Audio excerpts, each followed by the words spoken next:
अस्सलाम वालेकुम वरहमतुल्लाहि वबरकातुहू। अगर आप पीएचपी सीखना चाहते हैं तो पीएचपी क्विकली स्टार्ट करना चाहते हैं, उसका ओवरव्यू चाहते हैं तो ये वीडियो आप ही के लिए है। तो स्टार्ट करते हैं वीडियो। माय नेम इज़ हाफिज़ मोहम्मद उमर हयात और मेरा ईमेल एड्रेस आपके सामने है। जिन लोगों ने मुझे पहले ज्वाइन नहीं किया वो प्लीज़ मेरा चैनल सब्सक्राइब कर लें ताकि आप मज़ीद इंफॉर्मेटिव और सोर्सफुल वीडियोस देख सकें। What is PHP? PHP is an acronym for PHP Hypertext Processor।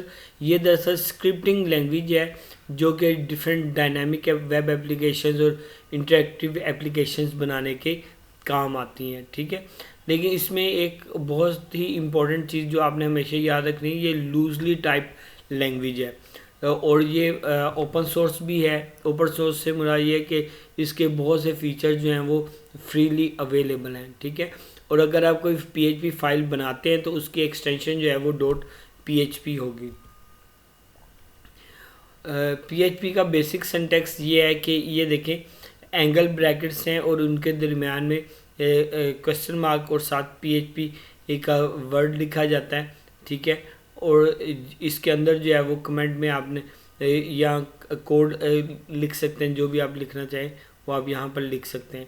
For example मैंने डॉक टाइप एक HTML फाइल बनाई है और उस फाइल के अंदर मैं PHP का कोड इस्तेमाल करना चाहता हूँ, तो नीचे जो है वो मैंने PHP के एंगल ब्रैकेट्स में एक क्वेश्चन मार्क के साथ PHP लिखा है और उसका जो है वो इको से कोड प्रिंट करवाया, ठीक है।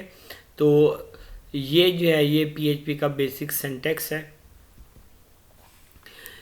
आगे चलने से पहले मैं कुछ इम्पोर्टेंट चीज़ें बताना चाहता हूँ आपको। वो ये है कि PHP is a case sensitive language.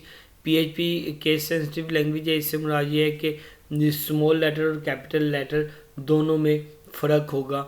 इसलिए जो है जब भी आप कोई यूज़ कर रहे हो, वेरिएबल बना रहे हो या कोई फंक्शन का नाम बना रहे हो, तो वो जो है वो कैपिटल और स्मॉल का ख्याल रखें। Each statement in PHP ends with a semicolon. जो सेमीकोलन है उसको स्टेटमेंट टर्मिनेटर कहते हैं और वो PHP के हर स्टेटमेंट के एंड में लगाया जाता है। और तमाम जो है कीवर्ड जो है हम PHP में जो इस्तेमाल करेंगे वो स्मॉल लेटर से स्टार्ट होते हैं।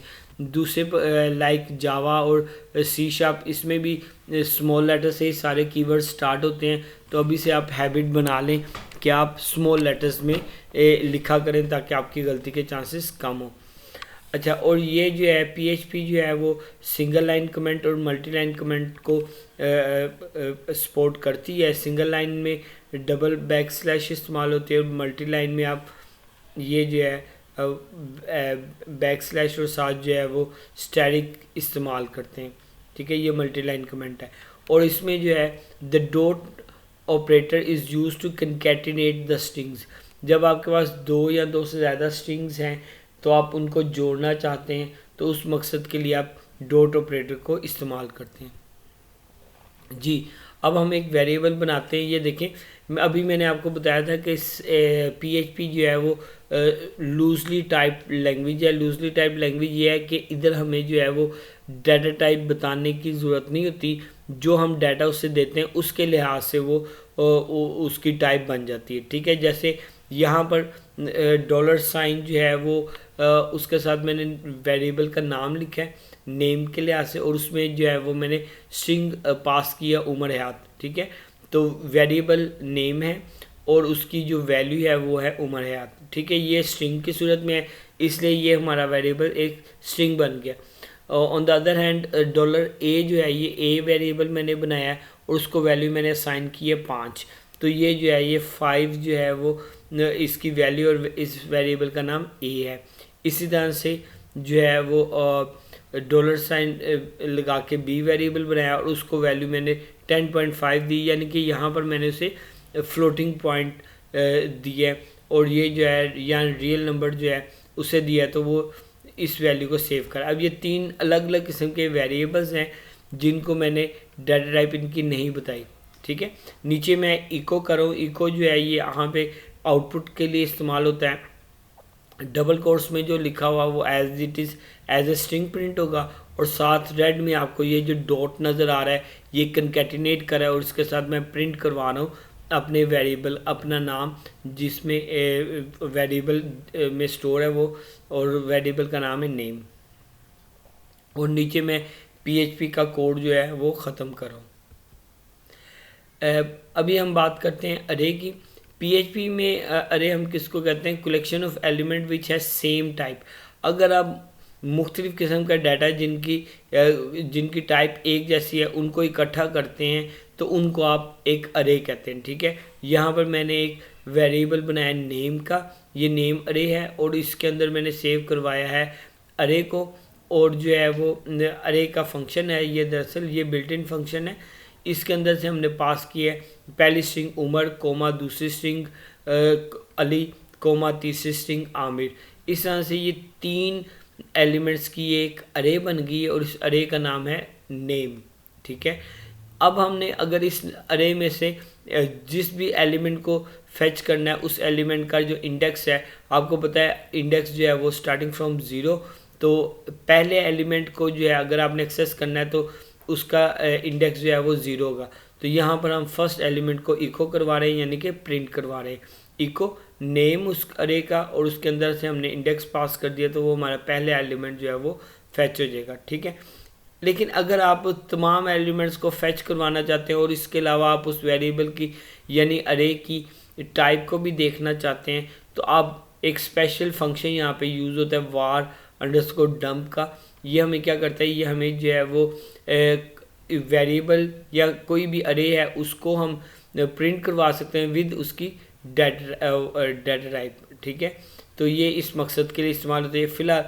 फिल वक्त इसकी डाटा टाइप स्ट्रिंग होगी। अगर आप कोई इसमें से होल नंबर पास करेंगे तो उसके लिहाज से वो इंटीजर होगी, अगर रियल नंबर पास करेंगे तो वो फ्लोट या डबल होगी।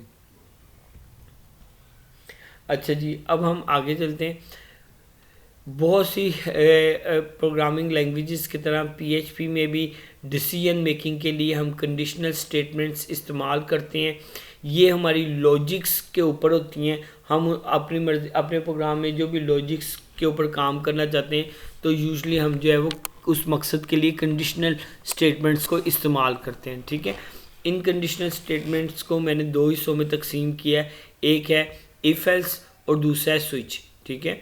इफ़ एल्स में जो है वो ये जो है इसका फ़ायदा ये है कि इसमें आप ग्रुप और अनग्रुप डाटा दोनों किस्म के साथ काम कर सकते हैं। ग्रुप डाटा होता है जिसमें सिर्फ एक वेरिएबल या एक एक्सप्रेशन होता है, उसकी स्पेसिफिक वैल्यूज़ होती हैं और उन वैल्यू पे काम करना, तो यानी कि एक वेरिएबल या एक्सप्रेशन हो तो वो हमारा ग्रुप कहलाता है। लेकिन अगर एक से ज़्यादा वेरिएबल्स और एक्सप्रेशंस हो जिनको लॉजिकल ऑपरेटर या रियल ऑपरेटर्स वगैरह इस्तेमाल किए गए हों, लॉजिकल ऑपरेटर रिलेशनल ऑपरेटर्स इस्तेमाल किए गए हों, तो उनको अनग्रुप डाटा कहते हैं, ठीक है। तो इफ़ एस जो है ग्रुप डाटा और अनग्रुप डाटा दोनों के लिए इस्तेमाल हो सकता है, जबकि स्विच जो है वो सिंगल ग्रुप या सिंपल वेरिएबल और एक्सप्रेशन के लिए इस्तेमाल होता है। अभी हम इसकी एग्जांपल करेंगे तो फिर ज़्यादा चीज़ समझ आएगी। एक एग्जांपल आया हूँ आपके लिए इफ़ एल्स स्टेटमेंट की। ये देखें, एक वेरिएबल मैंने डिक्लेयर किया है, उसकी वैल्यू है 10, और दूसरा वेरिएबल मैंने डिक्लेयर किया उसकी वैल्यू है 20। अब मैं चेक करूँ if a less than b तो हो तो हम ये प्रिंट करवा दें, इको करवा दें a लेस देन b। अगर अदरवाइज़ जो है वो फिर हम आगे चलेंगे एल्स में। एल्स के बाद डायरेक्ट कंडीशन नहीं आ सकती, इसलिए इसके दरमियान में एक और वो जो है इफ़ लगाई, if a greater than b then print this, ठीक है। और अगर ये दोनों कंडीशन ट्रू ना हो तो फिर हमारा एल्स वाला पार्ट चलेगा, ठीक है। तो ये एक जो है ये एक इफ एल्स की स्टेटमेंट है, इसमें 2 अलग अलग वेरिएबल्स हैं जिन पे हम काम कर रहे हैं, ठीक है। जबकि स्विच में हम सिर्फ एक वेरिएबल पर काम कर सकते हैं। जी ये देखें, ये हमारी स्विच स्टेटमेंट है। स्विच स्टेटमेंट में मैंने एक वेरिएबल बनाया है फेवरेट कलर के नाम से। स्विच में से हम उस वेरिएबल को पास करें, उसका कंडीशन देख रहे हैं कौन सी कंडीशन ठीक होगी। यहाँ पर उस कंडीशन को हम केस कहते हैं, ठीक है। अगर रेड होगा तो वो your favourite colour is red, और उसके बाद वो ब्रेक हो जाएगा। ब्रेक जब होगा तो वो इस स्टेटमेंट से, स्विच के स्टेटमेंट से बाहर आ जाएगा, अदरवाइज वो आगे चलता जाएगा। ठीक है, तो स्विच के अंदर ब्रेक स्टेटमेंट भी हम लगाते हैं ताकि हम करंट स्टेटमेंट जो चल पड़े उसके बाद जो है हम उसको स्टेटमेंट को अपने स्विच के प्रोग्राम को ख़त्म कर दें। ठीक है, इस मकसद के लिए हम ब्रेक इस्तेमाल करते हैं।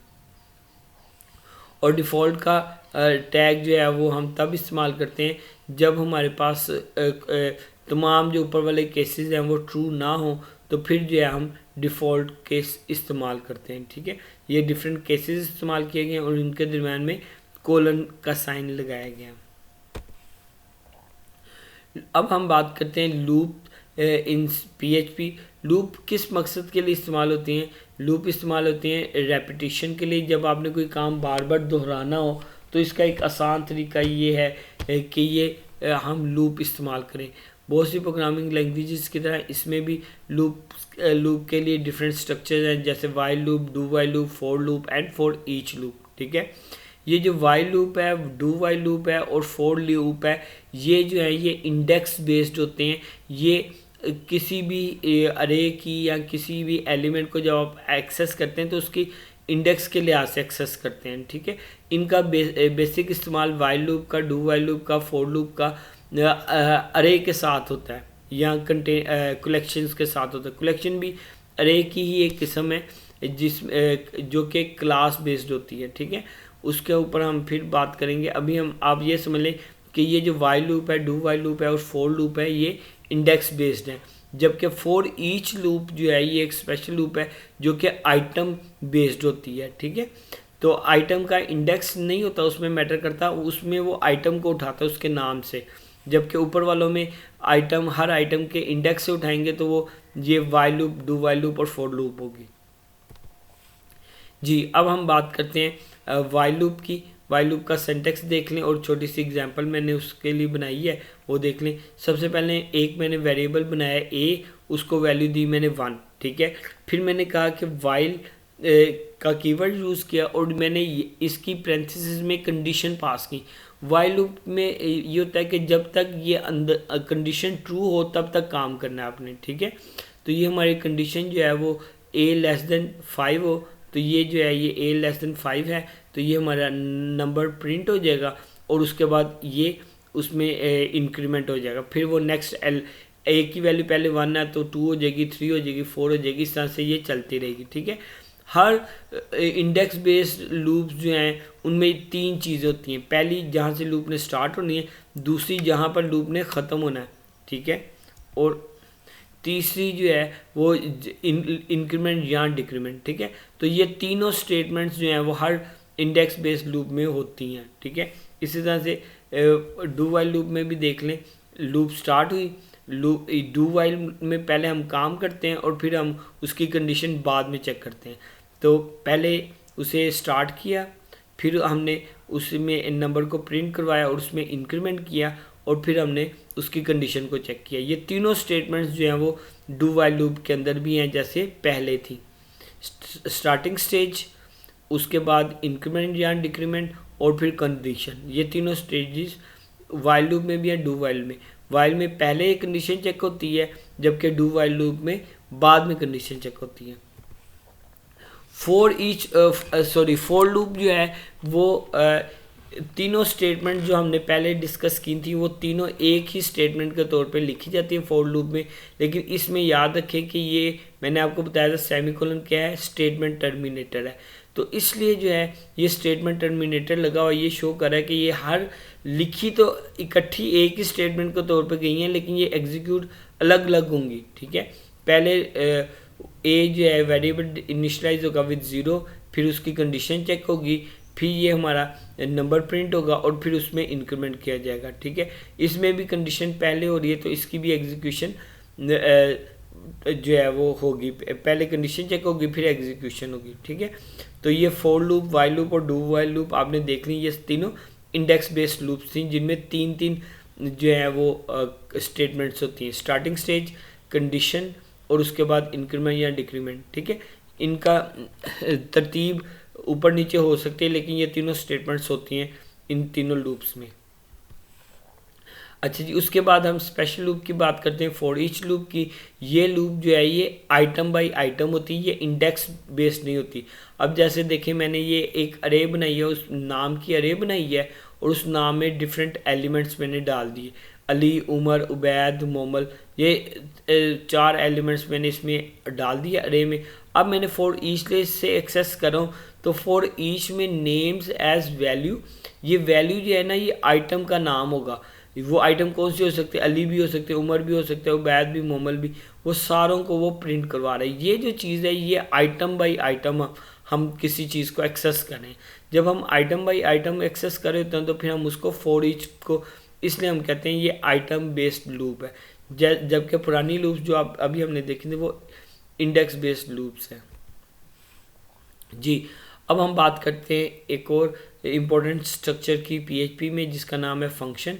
फंक्शंस जो हैं ये बहुत ही इम्पोर्टेंट कॉन्सेप्ट है स्ट्रक्चर प्रोग्रामिंग का, और ये मखसूस काम करने के लिए इस्तेमाल होते हैं। ठीक है, यहाँ पर बेसिकली फंक्शंस की 2 टाइप्स हैं, दोनों टाइप्स को मैं डिस्कस करता हूँ पहली एग्जांपल के साथ। पहली एग्जांपल देखते हैं स्ट्रिंग फंक्शन। ठीक है, अब ये देखें, ये एक स्ट्रिंग फंक्शन है। इस कीवर्ड जो है वो फंक्शन का कीवर्ड है, फंक्शन का नाम जो है वो प्रिंट fn रखा है मैंने, प्रिंट फंक्शन। ठीक है, और इसके अंदर जो मैंने 2 पैरामीटर पास किए हैं, पहला नेम है और दूसरा एड्रेस है। जो भी नाम और एड्रेस हम इसे देंगे वो इको हो जाएगा, यानी कि उससे हम वो प्रिंट हो जाएगा नेम और एड्रेस। ठीक है, अब मैंने इस फंक्शन को डिफाइन कर लिया। पहले फंक्शन को डिफाइन करते हैं कि ये फंक्शन क्या काम करेगा, फिर हम उसको कॉल करते हैं, फिर यानी कि फिर हम उसको इस्तेमाल करते हैं। यहाँ पर देखें, मैंने प्रिंट fn फंक्शन को कॉल किया, उसको उम्र दे दिया और रेजिडेंस उसका एड्रेस लिख दिया लाहौर। इसी तरह से दूसरी दफ़ा फंक्शन को कॉल किया, फंक्शन का नाम प्रिंट एफ है और पैरेंथेसिस में उसको वैल्यू दे दी अली और कराची, तो ये हमारी ये फंक्शन प्रिंट हो जाएगा। ये था हमारा स्ट्रिंग फंक्शन। अब दूसरा देखें कि अभी मैंने आपको बताया था पीएचपी जो है वो लूजली टाइप लैंग्वेज है, लेकिन इसमें ना कई दफ़ा जब आप इंटीजर पे या डेसिमल पे काम करें जहाँ पे आपको एग्जैक्ट वैल्यूज़ चाहिए होती हैं, तो तब आप जो है ना लाजमी तौर पे आप उसे बताते हैं कि हमने ये इस टाइप का लेना है। ठीक है, इस मकसद के लिए हम डिक्लेयर का फंक्शन इस्तेमाल करते हैं, और ये स्ट्रिक्ट टाइप्स जो है ना ये मखसूस वर्ड है, कीवर्ड है। ठीक है, उसको हमने बताया स्ट्रिक्ट टाइप्स 1 किसकी टाइप होती है, होल नंबर्स की। ठीक है, तो ये होल नंबर या इंटीजर में हमें वैल्यू देगा, यानी कि जो मैं इसको फंक्शन में से पैरामीटर पास करूँगा ना वो लाजमी तौर पे होल नंबर होगा, यानी इंटीजर होगा। ठीक है, अब मैंने इस फंक्शन का नाम लिखा सम, फंक्शन का कीवर्ड यूज़ करके, ये सम फंक्शन का नाम है। इसमें से मैं पैरामीटर पास करूँ इंटीजर a, इंटीजर b। अब ये इंट जो है ये हमारी लूजली टाइप नहीं है, अब ये स्ट्रॉन्ग टाइप है। हमने उसे बता दिया अब तुमने जो हमें वैल्यू देनी है ना वो इंटीजर में देनी है। अगर यूज़र अब इंटीजर में नहीं देगा तो वो फिर एरर आ जाएगा। और फिर हमने उन दोनों को ऐड कर लिया, ए और बी वेरिएबल को, और उसको रिटर्न करवा दिया। फिर हमने इको, जब फंक्शन को कॉल करना है तो इको से हमने सम करवा दिया, जो भी यूज़र ऐड करेगा वो हमारा इको हो जाएगा। इस तरह से ये पीएचपी में 2 किस्म के फंक्शन बनते हैं, एक लूजली टाइप होता है और एक दूसरा स्ट्रॉन्गली टाइप। ये स्ट्रॉन्गली टाइप है जिसमें हमें डाटा टाइप देना लाजमी होती है, रिक्वायरमेंट के मुताबिक होता है। अच्छा जी, अब हम बहुत ही इम्पोर्टेंट टॉपिक के ऊपर बात करें। ये जो अभी हम क्लास पढ़े ना अप्रोच जो हमने पहले पढ़ ली, ये जो है ना स्ट्रक्चरल प्रोग्रामिंग की अप्रोच है। लेकिन अब जो है अब हम बात करें ऑब्जेक्ट ओरिएंटेड प्रोग्रामिंग की, तो ऑब्जेक्ट ओरिएंटेड प्रोग्रामिंग में जो बेसिक कॉन्सेप्ट्स होते हैं वो जो है पिलर्स जो हैं वो हैं क्लास एंड ऑब्जेक्ट्स। तो हम बात करते हैं कि सबसे पहले कि क्लास क्या चीज़ है। Class is a user defined type, it is a structure having some common attributes and functions. ठीक है, ये एक बेसिकली एक स्ट्रक्चर का नाम है जिसके अंदर हम बताते हैं कि कुछ एट्रीब्यूट्स होंगे और कुछ फंक्शंस होंगे। इस क्लास से जो चीज़ बनेगी उसको हम कहते हैं ऑब्जेक्ट, और वो जो ऑब्जेक्ट है ना उसके अंदर उसकी तमाम खसूसियात होंगी उस क्लास की। यानी कि जब भी हम कोई ऑब्जेक्ट क्रिएट करेंगे उस ऑब्जेक्ट के अंदर उस क्लास की जिससे वो रिलेट होगा उसके तमाम एट्रीब्यूट्स और फंक्शनैलिटीज़ उसके अंदर होंगी। ठीक है, object is the instance of a class, ठीक है। Each object of a specific class have all attributes and functions of that class, ठीक है। The main purpose of class is reusability. Basic मकसद क्या होता है हमारा क्लास बनाने का? रीयूजेबिलिटी। हम पहले क्लास बनाते हैं, उस क्लास से हम चीज़ें जो बनाते हैं उसको हम ऑब्जेक्ट कहते हैं, या उस क्लास का जो वेरिएबल होता है उसको हम ऑब्जेक्ट कहते हैं जी। अब मैंने जो है वो एक क्लास बनाई है, ये यहाँ पे ये देखें, ये पहले HTML की बॉडी वगैरह, ये तो HTML का टैग है, नीचे हम PHP का टैग इस्तेमाल करें। यहाँ पर जो है वो क्लास बनाई है मैंने स्टूडेंट की। पब्लिक जो है एक्सेस स्पेसिफाइड है, यानी कि ये बाहर एक्सेस हो सकता है, इसलिए मैंने इसको पब्लिक कर रखा है। इसका नाम डाटा मेंबर या वेरिएबल का नाम नेम है, दूसरे वेरिएबल का या डाटा मेंबर का नाम या एट्रीब्यूट इसको कहते हैं, एट्रीब्यूट का नाम एड्रेस है। नेम और एड्रेस दो एट्रीब्यूट्स बनाए। उसके बाद पब्लिक फंक्शन बनाया, फंक्शन है हमारा कंस्ट्रक्टर। कंस्ट्रक्टर जो है वो क्लास का एक ख़ास फंक्शन होता है जिसके जरिए हम वैल्यू असाइन कर सकते हैं और इनिशलाइज करवा सकते हैं, लेकिन यहाँ पर हम उसे वैल्यू असाइन करवा रहे हैं, ठीक है। तो ये कंस्ट्रक्टर के ज़रिए हमने जो है कंस्ट्रक्टर को दो पैरामीटर दिए, एक नाम और दूसरा एड्रेस।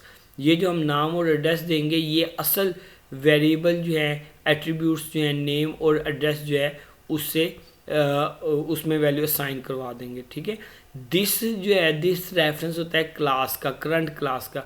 करंट क्लास के जो एट्रीब्यूट्स होंगे, यानी कि this arrow operator with name, जो नाम है उसमें हम जो यूज़र एंटर करेगा वो नेम इसमें चला जाएगा, और जो एड्रेस देंगे वो एड्रेस वाले वेरिएबल में चला जाएगा, ठीक है। उसके बाद एक और फंक्शन बनाया पब्लिक का। यहाँ पे हमने पहले एक्सेस स्पेसिफाई लिखना होता है। ये पब्लिक, प्राइवेट और प्रोटेक्टेड तीन किस्म के होते हैं। अभी हम पब्लिक की बात करें। प्राइवेट का मतलब होता है हिडन, वो छुपा हुआ होता है, लेकिन वो अभी हम यूज़ नहीं करें, ठीक है।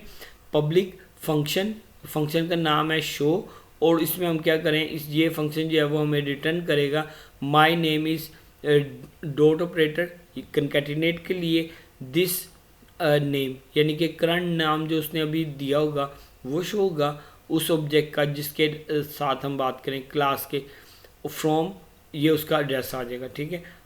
ये हमने एक फंक्शन बनाया जो कि ऑब्जेक्ट का जो है वो नाम और एड्रेस हमें शो करवाएगा।